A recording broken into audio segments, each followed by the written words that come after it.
Hey guys, welcome back to this channel. In this video, I'll be showing you guys how you can find your summer 2025 summer quest prize on Dress to Impress. It's actually pretty simple. Just go to a server like this and then to free play, and then you'll find it.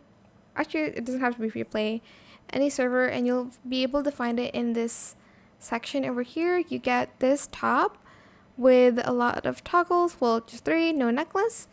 You can also do only necklace. Oh my gosh, I've been waiting for a necklace like this, so thank you, Dress to Impress. And then also you get this skirt. There's no toggles to this, unfortunately, but it's still super cute. Can't wait to see your guys' pirate's outfit. And yeah, that is it for this video. I hope it was helpful for you guys.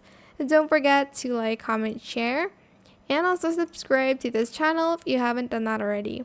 If you have any more questions about this video, just leave it in the comment section down below. I will try my best to answer them all for you guys. And if you found this video helpful, please click the thanks button as well. That is it. Thank you so much for watching. Bye.